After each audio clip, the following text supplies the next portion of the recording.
Can three people truly become one? What happens when reality and illusion blur? What if everything you thought you knew is a lie? Join us on Classic Storytime Hub as we dive into 3 and 1 Are One by Ambrose Bierce, reimagined in English. Before we dive in, subscribe for your daily stories. Now, let's go.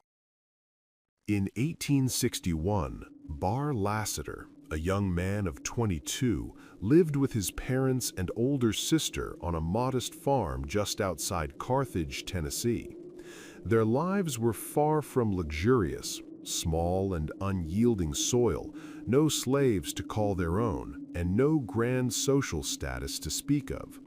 They weren't counted among the elite of the area, but their reputation was built on honesty, education, and a quiet dignity. Despite their lack of wealth, the Lassiters carried themselves with the kind of respectability that money couldn't buy. The head of the household, Bar's father, was a man of rigid discipline, stern, unyielding, and dedicated to the idea of duty above all else. His hard exterior hid a heart capable of warmth, though it was rarely seen. Like the steel of a man destined for martyrdom, his demeanor was unforgiving, though beneath it a softer nature lurked, a nature that would only reveal itself under the right circumstances. But even then, it remained veiled by the cold, steady resolve that shaped the family. Duty, it seemed, was the ruling force in their home, and duty, like death itself, was relentless, cold, and unforgiving. This atmosphere of stern obligation was not just a father's burden. It ran through the veins of the family, shaping every interaction, every decision.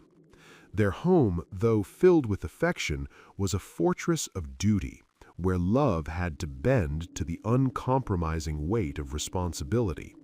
And Bar, young and filled with potential, was caught between the two. The warmth of his father's heart and the chilling severity of the family's expectations. Little did he know, the force of that duty would soon take a dangerous turn, changing the course of his life forever. When the war erupted, it shattered the Lassiter family just like it did so many others across Tennessee, torn by conflicting loyalties. Bar, the young man, stood firm with the Union, a belief that ran like a quiet but unyielding river through his soul. His family, however, harbored a savage hatred for the Union cause, their hearts bound to the Confederacy with an intensity that left no room for compromise. The rift between them became a wound that could never heal. One fateful day, Bar made his decision.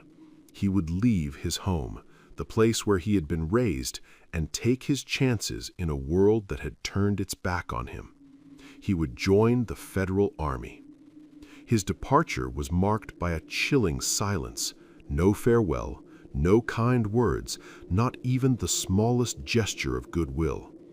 It was as if the family had already buried him in their hearts, casting him off to face whatever fate awaited him. Bar's journey led him to Nashville, a city now under the control of General Buell's army.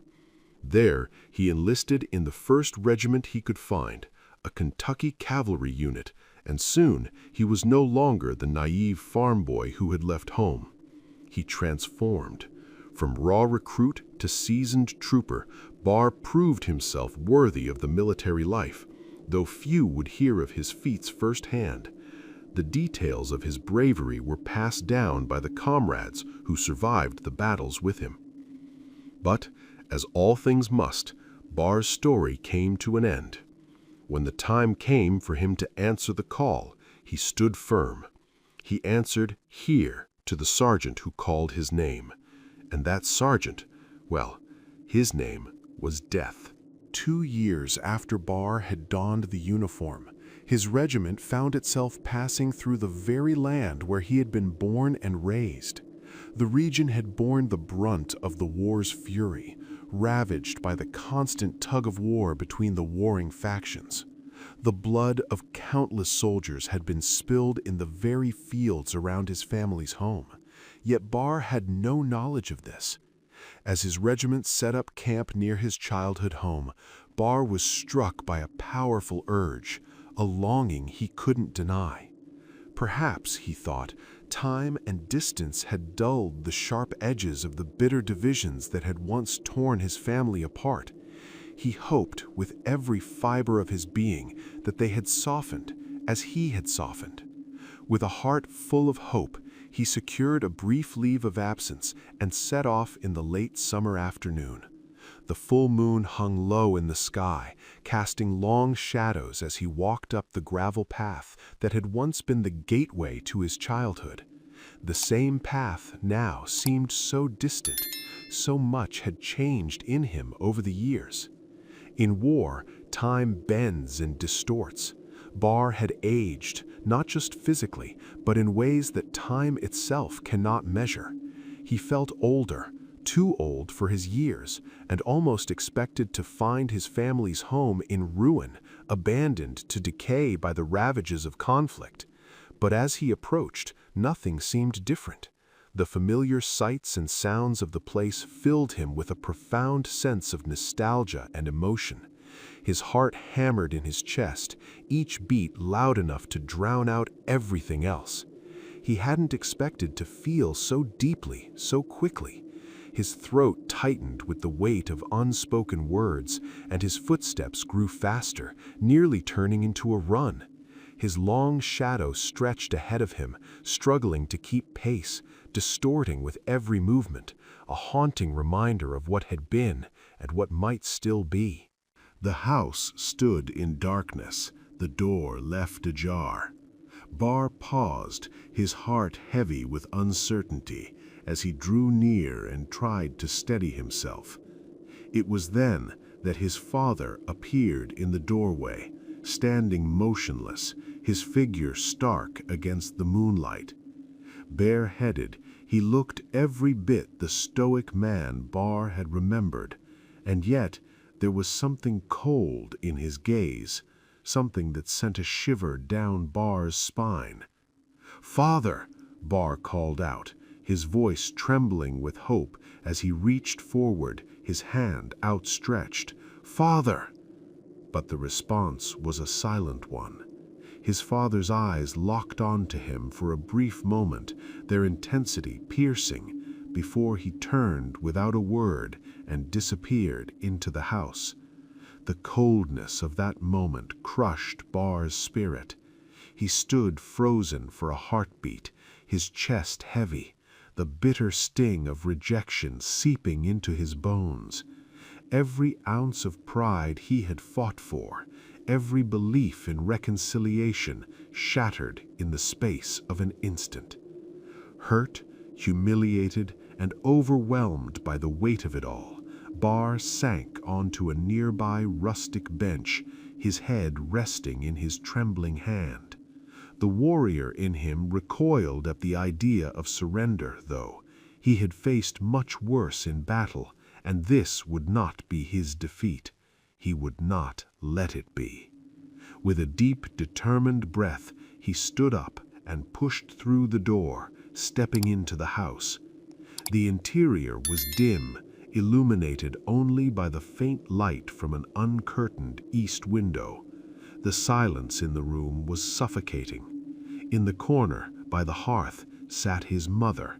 She was small, hunched over, staring blankly into the cold ashes, as if the warmth of life had long since abandoned her. Barr approached her cautiously, his voice soft, hesitant. He spoke to her tenderly, though his words caught in his throat.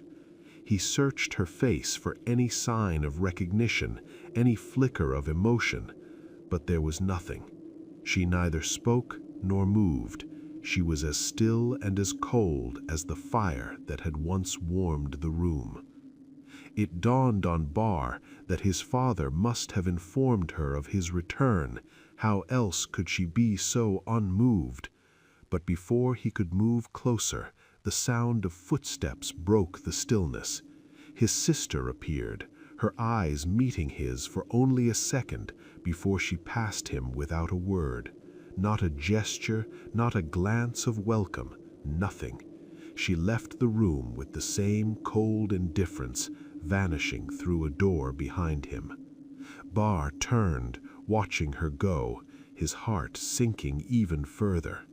When she was gone, his gaze returned to his mother, only to find her, too, had disappeared, leaving him in the room, alone, with nothing but the fading remnants of his hope.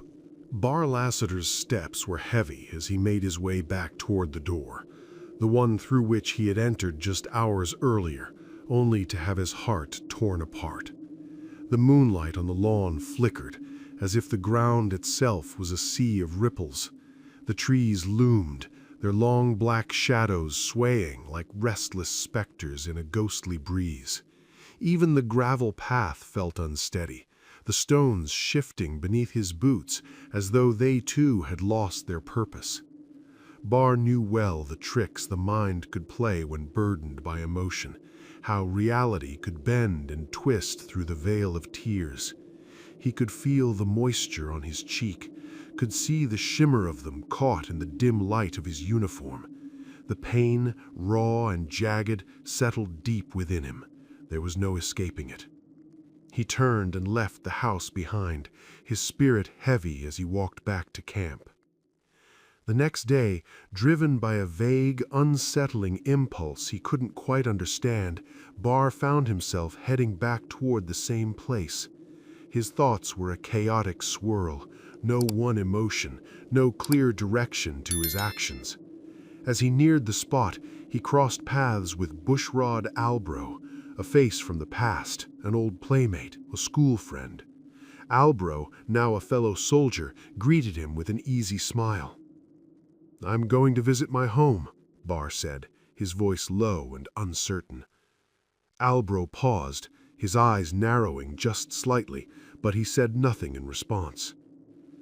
"I know," he said, his words faltering as he spoke, "I know my family hasn't changed, but—" "There have been changes," Albro interrupted. "Everything changes." His tone was flat, like a truth too deep to acknowledge. "I'll go with you if you don't mind," Albro added after a moment, his voice offering the suggestion of companionship. "We can talk as we go." But as they walked side by side, the silence between them thickened, stretching on, until it felt like an unspoken understanding, a weight neither of them dared to confront. Albro didn't speak, not once, until the journey was over. When Bar and Albro reached the place where the Lassiter home had once stood, Bar's heart leaped, only to fall into an abyss of disbelief. Instead of the familiar house, all that remained was a charred outline, fire-blackened stone foundations, the skeletal remnants of a home that had once held everything dear.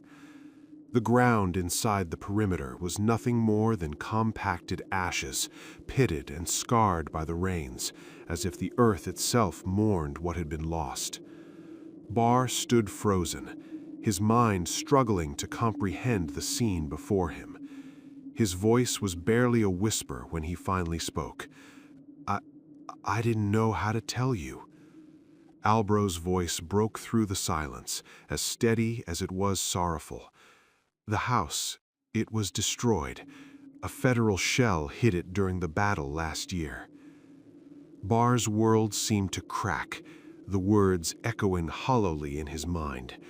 "And my family? Where are they?" His throat tightened, his heart racing, as though he couldn't quite process the weight of the question. Albro hesitated, his face shadowed with an emotion Bar could not place. I hope they're in heaven," Albro murmured, his voice faltering. "The shell, it killed them all." Bar stood there in stunned silence, the devastation of the truth sinking in slowly, unbearably. The world around him was nothing but a blur, a cruel, unforgiving landscape where the past had been burned away, leaving only the ashes of dreams and the cold truth of loss. And thus the story ended. If you liked this journey into the worlds of classic literature, do not forget to support us by subscribing so we can tell you more. And hey, if there's a classic tale you'd love to hear told in this suspenseful style, drop its name in the comments below. Your suggestion might be our next chilling adventure.